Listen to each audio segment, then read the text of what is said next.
Buongiorno a tutti da Bruno Pepi. Oggi vi parlo della masturbazione. La masturbazione, secondo la Bibbia, è un peccato, conosciuta anche come autoerotismo e con il termine medico non comune di cheiroerestia, è una pratica autoerotica consentita nella sollecitazione volontaria degli organi sessuali o, più raramente, di altre parti del corpo per ottenere piacere sessuale. In riferimento a questa pratica è usato impropriamente anche il termine onanismo. La prima testimonianza della masturbazione sembra risalire a 28.000 anni fa. Nel 2005 fu rinvenuto in Germania, nella caverna di Hohle Fels, un fallo di pietra levigata risalente a tale epoca che è stato interpretato come un antichissimo dildo ante litteram. Per gli antichi egizi il dio Atum, masturbandosi, diede vita ai primi esseri viventi con il proprio sperma. Tra gli antichi greci la masturbazione era considerata un atto naturale. Il filosofo Diogene, il cinico, sembra che praticasse la masturbazione in luoghi aperti e si narra che avrebbe detto: raggiungerei la pace perfetta se potessi soddisfare nello stesso modo con una frizione nel mio stomaco quando si lamenta per la fame. Galeno di Pergamo invece consigliava agli uomini di masturbarsi per regolare la produzione dei liquidi corporei e alle donne per curare disturbi nervosi. Una visione fortemente negativa della masturbazione fu diffusa dalla scienza medica fra l'inizio del Settecento e la fine dell'Ottocento. Secondo Thomas Laqueur, alla radice di questa posizione c'è la pubblicazione nel 1712 dell'opuscolo Onania, ovvero l'odioso peccato dell'autopolluzione e tutte le spaventose conseguenze per entrambi i sessi, con consigli spirituali e materiali per coloro che si sono già rovinati, con questa pratica abominevole e opportuni avvertimenti ai giovani della nazione di ambo i sessi. L'opuscolo anonimo ebbe ampia diffusione, testimoniata dalle numerose ristampe eseguite per tutto il secolo successivo. Secondo Thomas Laqueur, il suo autore sarebbe stato il chirurgo John Marten, desideroso di promuovere la vendita di tinture e polveri curative di sua produzione. La tesi di Marten fu ripresa da molti altri autori, fra cui lo svizzero Samuel August Tissot 1728-1798, uno dei più famosi medici europei del suo tempo. Il suo libro l'onanismo, ovvero dissertazioni sopra le malattie cagionate dalle polluzioni volontarie, fu pubblicato in latino nel 1758, in francese nel 1760 e negli anni successivi fu tradotto nelle principali lingue, fra cui l'italiano nel 1780. Tissot era stato nominato anche professore di medicina clinica all'Università di Pavia. Fra il 1760 e il 1905 l'edizione francese ebbe 63 ristampe. Il suo libello fu alla base di molte superstizioni pseudoscientifiche, perdurate fino ai tempi recenti, che hanno collegato la masturbazione alla cecità e all'incurvamento della colonna vertebrale. Anche il filosofo tedesco Immanuel Kant condannò severamente la masturbazione nella sua Metafisica dei costumi del 1797. Kant sostenne che l'amore del sesso è dato dalla natura per la conservazione della specie e che servirsi delle proprie facoltà sessuali senza riguardo per tale scopo costituisce una profanazione dell'umanità. L'idea stessa di questo vizio, scrive Kant, suscita una tale ripugnanza che è persino considerato immorale chiamarlo col proprio nome. Kant ammise che non era facile trovare la prova razionale che dimostrasse l'inammissibilità della masturbazione e tuttavia ritiene che essa, quale uso di se stessi come mero mezzo per il soddisfacimento di impulsi animali, implicasse la rinuncia, quasi buttandola via, alla propria personalità. Jean-Jacques Rousseau tornò ripetutamente a occuparsi di masturbazione per farle una feroce critica.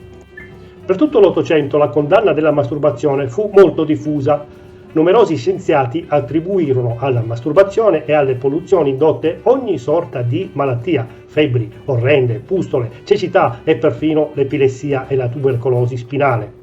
L'onanismo era divenuto malattia mortale da curare con ogni mezzo, e a elaborare sistemi di cura e di repressione si applicarono in molti, gareggiando loro, gli addetti alla cura, in fantasiose perversioni che risuonano di strane assonanze con le mortificazioni cui si sottoponevano i monaci medievali, mani legati dietro alla testata del letto e costrette in una specie di camicia di forza durante la notte, apparati genitali stretti in cinture di castità, canali dell'uretra cauterizzati e mantenuti in uno stato di costante infiammazione infiammazione, così da rendere dolorosissimo ogni toccamento. Amputazioni della clitoride, applicazione agli uomini di congegni con allarme elettrico in caso di erezione, utilizzo di anelli provvisti di punte acuminate pronte a conficcarsi nel membro eretto. Solo all'inizio del Novecento, con la nascita della sessuologia, questo atteggiamento negativo fu abbandonato. Uno dei primi studi che contestò la tesi di Tissot fu Studies of the Psychology Sex, pubblicato nel 1897 da Havelock Ellis. La normalità della pratica masturbatoria nella sessualità umana fu molto propagandata negli anni 40 e 50 dal famoso sessuologo Alfred Kinsey. Sul piano psicologico, la pratica della masturbazione è collegata a cambiamenti profondi nella percezione del sé, con particolare riguardo, anche se non esclusivamente, alla psicologia dell'età evolutiva. Le modalità che spingono alla ricerca del piacere legato alla masturbazione, quasi sempre solitario, sono diverse e occorre quindi affrontare il problema specifico sotto i vari aspetti. Partendo dal caso degli adolescenti, cioè di ragazzi e ragazze che cominciano a vivere psicologicamente il peso di grandi cambiamenti emotivi, psicologici e sociali, l'approccio deve essere molto attento. Il passaggio dalla scoperta e osservazione del proprio apparato sessuale alla masturbazione vera e propria può essere naturale e conseguenziale per alcuni, oppure casuale per altri che vengono in contatto con esperienze o informazioni che fanno maturare il desiderio di sperimentarle su se stessi. La masturbazione comunque è geneticamente considerata nella fase della pubertà un mezzo per prendere confidenza con i cambiamenti del proprio corpo e acquisire familiarità e coscienza di sé, oltre che ovviamente un modo per ricavare piacere. Tale pratica, se limitata a quanto descritto e se non arriva a comportamenti esagerati per frequenza e partecipazione emotiva, come nel caso della masturbazione compulsiva, rientra perfettamente nei limiti della fisiologia e non ha nulla di patologico, fa parte della manifestazione primaria della sessualità adolescenziale. La Bibbia non menziona mai specificatamente la masturbazione né afferma se essa sia peccato. Non c'è dubbio però che le azioni che inducono alla masturbazione siano peccaminose. La masturbazione è il risultato finale di pensieri libidinosi, di stimolazione sessuale o di immagini pornografiche. Sono questi i problemi che devono essere affrontati. Se i peccati di concupiscenza e pornografia vengono abbandonati e vinti, il problema della masturbazione non sarà più tale. Dopo i primi anni dell'adolescenza, tuttavia, diminuisce la frequenza della masturbazione e a questa viene generalmente preferito il rapporto con un'altra persona. Quindi la pratica della masturbazione solitaria lascia il campo alle prime esperienze di scoperta dell'altro, che possono portare pure al petting e alla masturbazione reciproca. In questa situazione la masturbazione assume un significato diverso dal caso precedente, perché il singolo mette in atto una fase di crescita condivisa, sia sul piano emotivo sia psicologico. Tale pratica masturbatoria condivisa poi può proseguire per tutta la vita della coppia ed è una pratica perfettamente fisiologica, perché presuppone un approccio sincero e comune alla sessualità. La conoscenza di sé e dell'altro derivante dalla masturbazione reciproca o condivisa può costituire una seria base per ottenere una maggiore soddisfazione nei rapporti con il partner e rendere quindi il rapporto più maturo e solido.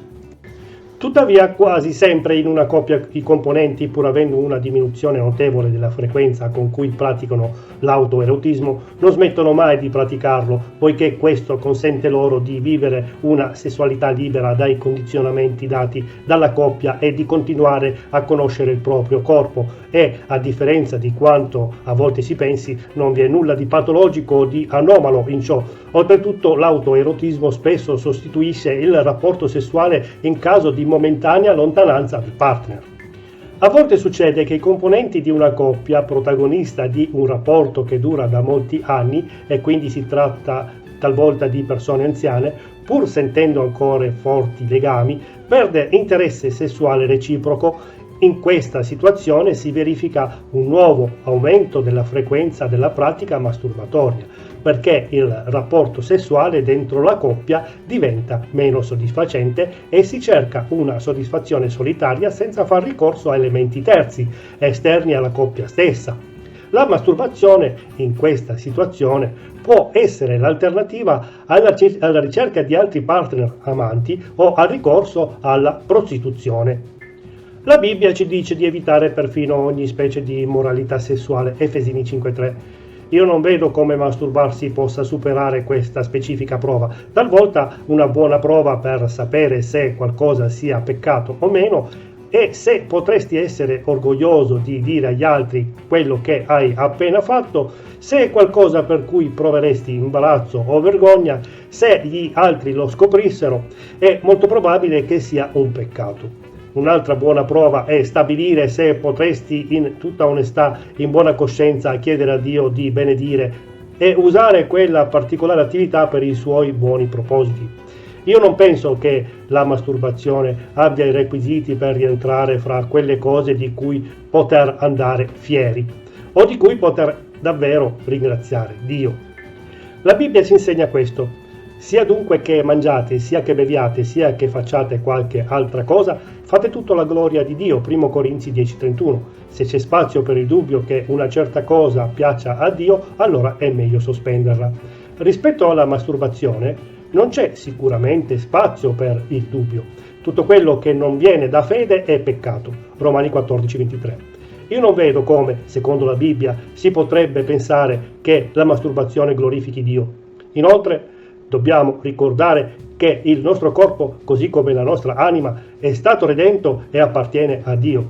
Non sapete che il vostro corpo è il Tempio dello Spirito Santo e che in voi che avete ricevuto da Dio?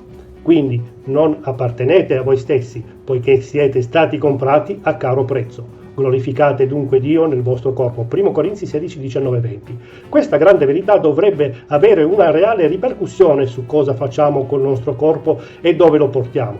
Perciò, alla luce di questi principi, dovrei dire certamente che, secondo la Bibbia, la masturbazione è un peccato. Io non credo che la masturbazione sia gradita a Dio. Eviti ogni specie di immoralità o superi la prova del fatto che il nostro corpo appartiene a Dio.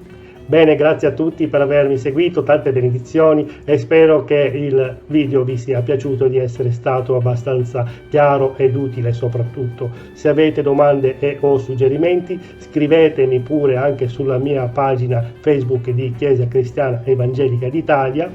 Iscrivetevi anche sul mio canale YouTube, mi trovate col mio nome Bruno Pepi o Chiesa Cristiana Evangelica d'Italia, oppure nel nuovo canale dei Salmi, oppure sul canale della Bibbia, Antico e Nuovo Testamento, con i vari personaggi biblici, dove potrete trovare tutti i video precedenti sia nella serie del Vecchio Testamento che del Nuovo Testamento con i vari personaggi biblici.